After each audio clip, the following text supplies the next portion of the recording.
Hello friends, welcome to पीशम classes. आज हम लोग work energy and power chapter पढ़ने वाले हैं, सेलिना क्लास 10th फिजिक्स का। तो सबसे पहले हम लोग देखते हैं वर्क क्या होता है। तो हम लोग अपने डेली लाइफ में क्या होता है कि कुछ भी हम लोग काम करते हैं, जैसे लिख रहे हैं, रीडिंग कर रहे हैं, पढ़ रहे हैं, ये जितने भी तरह के खेल रहे हैं ये सब वर्क में कहलाते हैं।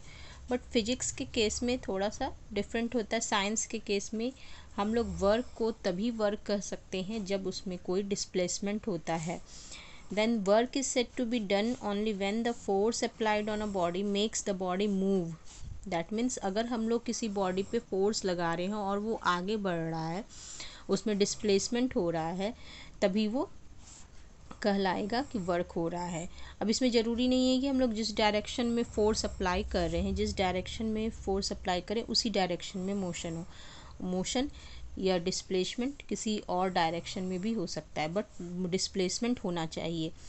तो इसलिए इस केस में वर्क जीरो तब कहलाएगा अगर डिस्प्लेसमेंट नहीं हो। जैसे यहाँ पर एक एग्जांपल गिवन है, ये कोई मैन है, मान लीजिए ये मैन है, अगर ये इसको किसी कार को पुश कर रहा है और उससे ये कार मोशन में आ जाती है, तब कहेंगे हम लोग कि ये वो यहाँ वर्क हो रहा है। लेकिन अगर इस मैन की जगह पे अगर कोई छोटा सा बॉय हो और वो इसको पुश करता है और इसमें ये बिल्कुल अपने प्लेस से नहीं हिल रहा है, दैट मीन्स यहाँ पर कोई वर्क नहीं हुआ है। हालांकि वो बच्चा काफ़ी फोर्स लगा रहा है और वो मतलब उसमें सिम्टम्स नज़र आ रहे हैं कि वो फोर्स अप्लाई कर रहा है, वो पसीने से हो सकता है, पसीने से भीग जाए, कुछ भी हो सकता है। लेकिन अगर ये यहाँ अपने प्लेस से नहीं हिल रहा है, दैट मीन्स कि यहाँ पर कोई वर्क नहीं हुआ है in the context of science. तो ये हम लोगों ने जाना कि वर्क। अब देखिए वर्क क्या है ये समझ लिया। अब वर्क क्या होता है, वर्क इक्वल टू होता है फोर्स इनटू डिस्प्लेसमेंट। ये हम लोगों ने पहले से ही जूनियर क्लासेस में पढ़ चुके हैं। तो इसका मतलब अगर फोर्स बढ़ता है तो वर्क भी बढ़ेगा, अगर डिस्प्लेसमेंट बढ़ता है तो वर्क भी बढ़ेगा। मतलब ये दोनों क्वांटिटीज़ पे डिपेंड करते हैं। अब हम लोग कुछ स्पेशल देखेंगे फैक्टर जिस पे हम लोग वर्क को लिखते हैं। जैसे कि अभी मैंने इसके पहले ही बताया था कि अगर कोई हम लोग बॉडी पे फोर्स लगा रहे हैं, इस तरह से एफ फोर्स लगा रहे हैं, तो वो डिस्प्लेसमेंट उसमें जिस डायरेक्शन में फोर्स हो रहा है उसी डायरेक्शन में डिस्प्लेसमेंट हो सकता है, डिस्प्लेसमेंट भी इसी डायरेक्शन में हो रहा है। तब इस केस में हम लोग क्या कहेंगे, वर्क इक्वल टू क्या हो रहा है, फोर्स इनटू डिस्प्लेसमेंट। अभी हम लोगों ने जैसे बताया कि अगर डिस्प्लेसमेंट अगर नहीं होता है तो क्या हो जाएगा, फोर्स और डिस्प्लेसमेंट जीरो है, तो इस केस में ये पूरा क्वांटिटी जीरो हो जाएगा, इसलिए वर्क डन कहलाता है जीरो। ठीक है। अब नेक्स्ट हम लोग देखते हैं कि अगर फोर्स किसी और डायरेक्शन में डिस्प्लेसमेंट करता है तब क्या करना है। तो हम लोग जैसे ले लेते हैं कि इस तरह से एक स्लोपिंग है, यहाँ पर ये ब्लॉक ए है, इस पर ये फोर्स अप्लाई हो रहा है, एफ फोर्स अप्लाई हो रहा है, जिसकी वजह से ये क्या होता है कि ये यहाँ पर पहुँच जाता है, इस स्लोपिंग ए यहाँ बी पे पहुँच रहा है। तो हम लोगों को निकालना है, वर्क डन निकालना है। तब देखिए फोर्स अप्लाई किस डायरेक्शन में हो रहा है, इस डायरेक्शन में हो रहा है, लेकिन डिस्प्लेसमेंट क्या हो रहा है, इस डायरेक्शन में हो रहा है। दैट मीन्स फोर्स और डिस्प्लेसमेंट को अगर हम लोग फोर्स के डायरेक्शन को और थोड़ा इंक्रीज़ कर दें और ये डिस्प्लेसमेंट के साथ ये एंगल मान लेते, थीटा एंगल बनाता है, तब इस केस में हम लोगों को फोर्स तो इस डायरेक्शन में है लेकिन डिस्प्लेसमेंट इस डायरेक्शन में, तो हम लोग को फोर्स के डायरेक्शन में ही डिस्प्लेसमेंट का एक कंपोनेंट फाइंड करना होगा। दैट मीन्स डिस्प्लेसमेंट इस यहाँ है अलोंग ए बी, तो हम लोग को अलोंग यहाँ सी ले लेते हैं, अलोंग ए सी फाइंड करना है। तो इसके लिए हम लोग क्या कर सकते हैं, ये इसको ऐसे मिला देंगे, ये ले लेते हैं, ये सी पॉइंट यहाँ पर है। तो एक्स का किसी भी एस क्या है, एक वेक्टर क्वांटिटी है। वेक्टर क्वांटिटी को हम लोग चाहें तो इसको दो डायरेक्शन में ऐसे इसके एक्स एक्सिस और वाई एक्सिस के डायरेक्शन में हम लोग स्प्लिट कर सकते हैं। तो स्प्लिट करने का ये तरीका है, जो भी एंगल ये बना रहा है तो हम लोग को ये इसका एंगल ले लेते हैं, हम लोग फाइंड करना है ए सी। तो ये दोनों मिलकर के बेस बाय हाइपोटेनस ये कॉस बनता है, इसलिए कॉस थीटा लिख सकते हैं। कॉस थीटा इक्वल टू क्या हो जाएगा, AC बाय AB। AC हम लोगों को फाइंड करना है AC, एंड ये AB है S, क्योंकि डिस्प्लेसमेंट वहाँ S हो रहा है AB के डायरेक्शन में, और ये इंटू कॉस थीटा हो गया। तो AC के डायरेक्शन में S का कंपोनेंट क्या हो गया, S कॉस थीटा, ये निकल गया। अब हम लोगों को देखिए फोर्स और उसी डायरेक्शन में डिस्प्लेसमेंट पता चल गया, तो वर्क डन इक्वल टू क्या हो जाएगा, फोर्स इंटू डिस्प्लेसमेंट, तो force into S cos theta, ये हो गया हम लोगों का ये एक्सप्रेशन फॉर द वर्क। अब देखिए ये एक्सप्रेशन काफ़ी इम्पॉर्टेंट है, क्योंकि इससे हम लोग बहुत सारे कंक्लूजन्स निकाल सकते हैं। एक और चीज़ यहाँ पर, जैसे हम लोगों ने डिस्प्लेसमेंट को इस तरह से इसका वेक्टर फोर्स की डायरेक्शन में निकाला, उसी तरह हम लोग चाहें तो फोर्स का भी डायरेक्शन, हम लोग फोर्स को भी स्प्लिट करके उसका डायरेक्शन इधर कर सकते हैं, जैसे कि इसमें किया हुआ है देखिए। तो हम लोग चाहें तो फोर्स को भी स्प्लिट कर देंगे, तो फोर्स जैसे यहाँ पर फोर्स लग रहा था, और हम लोगों ने फोर्स का, अगर हम लोग यहाँ पर फोर्स जिस डायरेक्शन में डिस्प्लेसमेंट हो रहा है उसी डायरेक्शन में फोर्स का कंपोनेंट निकालेंगे, तो ये भी F कॉस थीटा ही निकलेगा। तो मतलब ओवरऑल एक्सप्रेशन हम लोगों का यही आ जाएगा, ये F cos theta into S। तो दोनों तरह से पॉसिबल है। अब देखते हैं कि हम लोग इससे क्या क्या पता चलता है। तो अब देखिए, अगर फोर्स, जैसे कि हम लोगों ने बताया, अगर थीटा का वैल्यू ज़ीरो हो तो क्या होगा, थीटा का वैल्यू ज़ीरो होने का मतलब क्या है, ये वैल्यू ज़ीरो हो गया, दैट मीन्स कि जिस डायरेक्शन में फोर्स लग रहा है उसी डायरेक्शन में ये मोशन हो रहा है। जैसे ये हो गया, जिस डायरेक्शन में फोर्स लग रहा है उसी डायरेक्शन में मोशन भी हो रहा है। तो इसका मतलब होता है, अगर थीटा का वैल्यू ज़ीरो होता है तो वर्क डन क्या हो जाता है, F इंटू S। इसका मतलब जिस डायरेक्शन में फोर्स अप्लाई हो रहा है डिस्प्लेसमेंट भी वही हो रहा है। अब थीटा को मान लेते हैं 90 डिग्री। 90 डिग्री दैट मीन्स क्या है कि अगर मान लीजिए फोर्स इधर लग रहा है, ये डिस्प्लेसमेंट इधर हो रहा है, एंड फोर्स अप्लाई हो रहा है अपवर्ड डायरेक्शन में, तो इन दोनों के बीच का एंगल 90 डिग्री है। तो इस केस में क्या हो जाएगा, इस केस में वर्क डन हम लोग करते हैं F S cos 90 degree, and F S cos 90 का वैल्यू होता है 0, तो ये क्या हो जाएगा, ओवरऑल वर्क डन 0 हो जाएगा। तो अगर कभी भी ऐसा सिचुएशन आता है जिसमें कि फोर्स एंड डिस्प्लेसमेंट आपस में परपेंडिकुलर होते हैं, तब उस केस में ओवरऑल वर्क 0 हो जाता है। इसका कुछ एग्जांपल्स भी है। इसका एग्जांपल्स ये रहा, देखिए जैसे कोई कूली है, वो हम लोग जानते हैं कूली अपने सर पे हैवी लोड लेकर के प्लेटफॉर्म पे चलते हैं, तो जो ये हैवी लोड है उसके सिर पे, तो वो क्या करता है, कोई कूली है, इसके सिर पे जो भी हैवी सामान होते हैं उसका फोर्स ग्रेविटी की वजह से नीचे के डायरेक्शन में फोर्स एक्ट कर रहा है, और ये चल रहा है किस डायरेक्शन में, ये प्लेटफॉर्म पे मान लीजिए ये स्ट्रेट लाइन में इस तरह से चल रहा है, तो फोर्स डाउनवर्ड है एंड डिस्प्लेसमेंट सामने की तरफ है, तो एक्स एक्सिस की तरफ है। तो इन दोनों के बीच का एंगल क्या हो गया, 90 डिग्री हो गया। 90 डिग्री होने की वजह से क्या हो जाएगा, इस केस में इसका वर्क डन 0 हो जाएगा। तो वर्क डन क्या हो जाएगा इस केस में, force into distance cos 90 degree, that means 0।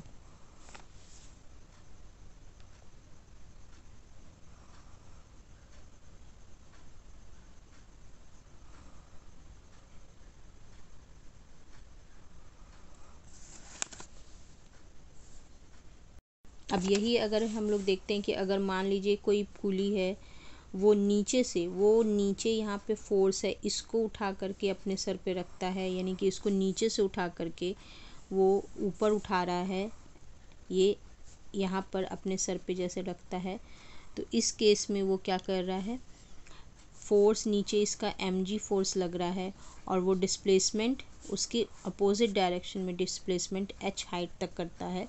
तो इस केस में क्या हो जाएगा, वो फोर्स लगा रहा है, वो कितना फोर्स लगा रहा है, क्योंकि वेट नीचे की तरफ लग रहा है तो उसके अपोजिट ये फोर्स लगा रहा है उसको ऊपर उठाने के लिए, तो mg फोर्स लगा रहा है एंड साथ ही साथ h हाइट तक ऊपर उठाया, तो इस केस में वर्क डन क्या हो जाएगा, फोर्स एंड हाइट दोनों एक दूसरे के दोनों एक ही डायरेक्शन में है, तो इस केस में वर्क डन mgh हो जाएगा। ठीक है, अब तीसरा एक एग्जांपल देखते हैं जिसमें वर्क डन 0 होगा, 90 डिग्री होगा।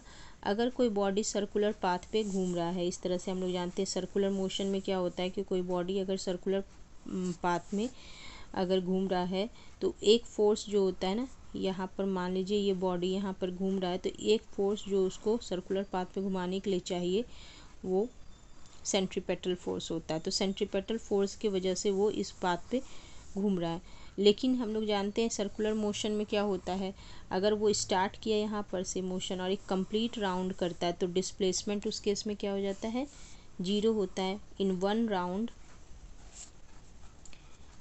राउंड डिस्प्लेसमेंट क्या होगा, इक्वल टू 0, क्योंकि वो इनिशियल जिस पोजीशन पे स्टार्ट किया था उसी फाइनल पोजीशन पे पहुंच जाता है। तो इस केस में वर्क डन क्या होगा, हम लोग जानते हैं work done force into displacement, इसलिए वर्क डन 0 हो गया। तो अगर कोई बॉडी सर्कुलर पाथ पे 1 राउंड कर रहा है तो उस केस में भी उसका वर्क डन 0 होगा।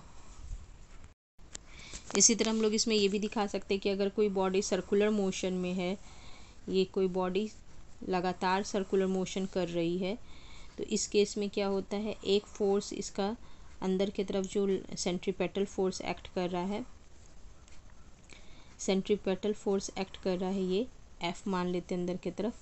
और अगर सर्कुलर मोशन में किसी भी पॉइंट पे अगर हम लोग को डिस्प्लेसमेंट निकालना पड़ता है तो हम लोग क्या करते हैं, उस पॉइंट पे ऐसे मान लीजिए यहाँ पे फोर्स अप्लाई कर रहा है, ये फोर्स यहाँ हम लोग दिखाते हैं, यहाँ F है और यहाँ पर हम लोगों को इसका ये डिस्प्लेसमेंट निकालना। तो जिस पॉइंट पे डिस्प्लेसमेंट निकालना रहता है या स्पीड निकालना रहता है तो हम लोग स्पीड क्या करते हैं,